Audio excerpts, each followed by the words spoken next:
Manchester United were cruising, then they capitulated, then there was chaos, and ultimately they're in a Europa League semi-final, Adam. How do you digest that as an occasion, as a performance? Yeah, I think it's the most incredible football match that I've ever seen live, and maybe ever seen full stop, to be honest. It was, I think it's the fact that it was also a great collapse as well, wasn't it? Yeah. And then a great comeback. You maybe get one or the other, but not both. I thought it was absolutely incredible. And what a finale, what an atmosphere, what a noise, as Ruben Amorim said. Yeah, I want to talk about the noise because it's been a long time since I've been in this stadium and heard it that loud. When they scored the equaliser and then Harry Maguire's winner, the place erupted. And yeah, the momentum, it just felt irresistible, didn't it? To have 3 goals. Which is so what United late, used to do. I mean, Lyon's celebrations at 4-2 were sort of as if the game was over, and you could understand that, really.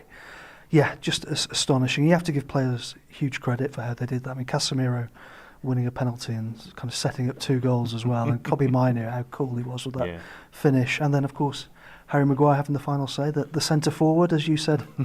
yeah, I like that little link. Obviously, being a former Leicester player, I'm old enough to remember Leicester City throwing centre halves up front all the time. He might be the best striker United have in the squad. I know Ruben Amorim was asked about that post-match, and he stopped short of saying he would use him there in a normal game. But to be fair, he plays there very, very well. And the thing I like about Maguire too is in those moments he shows real leadership, doesn't he? Yeah, players stood up in those moments. But yeah, I'm still taking it all in, Ben, to be honest.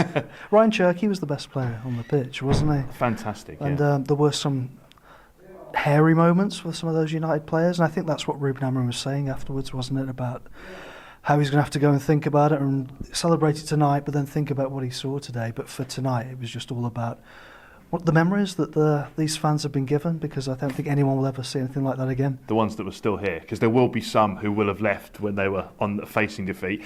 Paulo Fonseca, the Lyon coach, made the point, I think you referenced there, that he felt if they'd made one mistake, it was just the fact that when they scored that penalty and they went 2 goals ahead in extra time, he felt they'd won it. They over-celebrated, and at that moment they perhaps lost their concentration.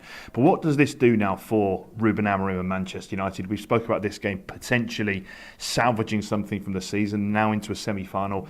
The occasion will live in the memory. The players will go home feeling excited once again to be wearing the badge. Yeah, I think that was big. But I think just in terms of the result, we have to remember that was big. You know, the season was over. They're out of Europe this season and next season. If this hadn't have happened, this late comeback. So I think it was huge. And it could make a transformative difference for United in the next few transfer windows and stuff, if they can somehow get through this and get to the Champions League. But a lot of work to do against Athletic Club, because there were problems there as well as beautiful moments. Exactly that. Well, it was always going to be Bilbao or bust. They do at least get to play Bilbao en route to the final. It's been a remarkable night here. Catch your breath, but United's season lives on. They get to do it all over again in the semi-finals.